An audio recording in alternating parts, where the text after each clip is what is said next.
अगर आपको अपनी पूंजी को बचाना है, जिंदा रखना है, मरने नहीं देना है, तो आप 5 लोगों से बचकर रहिए। सिद्धांत बता रहा हूं। सबसे पहला है बैंकिंग सेक्टर, बच के रहिए। ये आपकी पूंजी को निगल जाएगा। और जो लोग बहुत मेहनत से पैसा कमा करके एफडीआर करते हैं, वो सब दिन व दिन गरीब हो रहे हैं। ठीक है। दूसरा किससे बचकर रहना है? टैक्सेशन डिपार्टमेंट, कर विभाग। आप चार्टर्ड अकाउंटेंट के भरोसे मत रहिए। कर प्रणाली का स्वयं अध्ययन करिए। कर में एक्सपर्ट ओपिनियन लीजिए टैक्सेशन डिपार्टमेंट के एडवोकेट से।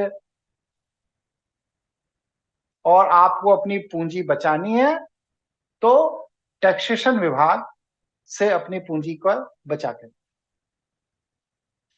तीसरा आपको बचाना है एजुकेशनल इंस्टीट्यूशनों से। ये भी बहुत बड़े लुटेरे हैं। आपके बच्चे को शिक्षा मिले या ना मिले, आप कर्ज में डूब जाएंगे, ये गारंटी है। अगर आपने अपने बच्चे के लिए 10-20 लाख 25 लाख रखा है, तो वो आपके ये हड़प लेंगे। मैं तो देख रहा हूं कि 2-2 करोड़ रुपए फीस लगने लगी। और उसके 2 करोड़ रुपए फीस देने के बाद जब पढ़ के बच्चा आता है तो करता क्या है? नौकरी ढूंढ रहा है। तो एजुकेशनल इंस्टीट्यूशंस में जब तक बहुत सोच समझ के कोई पैसा लगाने की नौबत ना आए, तब तक पैसा मत लगाइए। किसी के दिखावे में अड़ोसी पड़ोसी, चाचा मामा फूफा ताऊ, उनका लड़का इनका लड़का, उनकी देखा देखी में अपनी जमा पूंजी को नष्ट मत करिए। चौथा, डॉक्टर्स, हॉस्पिटल्स, भगवान शिव के दिखाए हुए मार्ग पर चलिए। प्रकृति में सभी औषधियां वनस्पति रूप में उपलब्ध हैं। और सूक्ष्म रूप में आपके मस्तिष्क के अंदर 84 लाख तरह की दवाई बनाने का कारखाना भगवान ने आपके सिर में लगा दिया है। अपने इस कारखाने को प्रयोग करिए। किसी भी वह औषधि पर निर्भर मत रहिए। और अगर इमरजेंसी में लेनी ही पड़े तो वनस्पति आधारित औषधि का सेवन करिए। डॉक्टरों के चंगुल में मत फंसिए, वरना ये आपकी पूंजी लूट लेते हैं।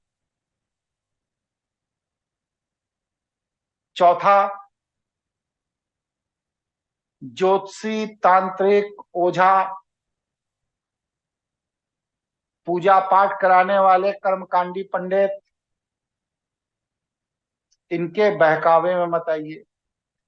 जब तक साइंटिफिकली किसी चीज को नहीं समझ लीजिए, तार्किक बुद्धि से किसी बात को स्वीकार या अस्वीकार नहीं कर लीजिए, तब तक आपको किसी के चक्कर में आने की जरूरत नहीं है। हमारे यहाँ हर शनिवार इतवार को विशेष सत्र होता है। जिनको दूसरी जगहों पर सही मार्गदर्शन नहीं मिल रहा है, वो उस सत्र को अटेंड कर सकते। उसके कुछ अपने चार्जेस हैं, वो आपको पे करने पड़ेंगे। उसके बैच बनते हैं और उस बैच के माध्यम से आप अपना इतना आत्मविकास करिए कि कोई भी ओझा, तांत्रिक, ज्योतिषी आपका शोषण न करे। और पांचवा, आपका कोर्ट कचहरी पुलिस 10-20-50 हजार का नुकसान बर्दाश्त कर लीजिए। मान प्रतिष्ठा पर तो कभी कोई मुकदमा लड़ने जाने की जरूरत ही नहीं है। इज्जत बेइज्जत जैसी कोई चीज होती नहीं है। इसलिए अपने सूझबूझ से अपने जीवन को जिए, किसी के बहकावे में आकर, किसी के कारण अपने जीवन को तनावग्रस्त मत बनाइए, क्योंकि चीजें जब बिगड़ जाती हैं तो कोई आपके काम नहीं आता है। आपका जमा पूंजी धीरे धीरे नष्ट हो जाती है, दूसरे लोग उसे हड़प लेते हैं और आपको गरीब बना देते हैं।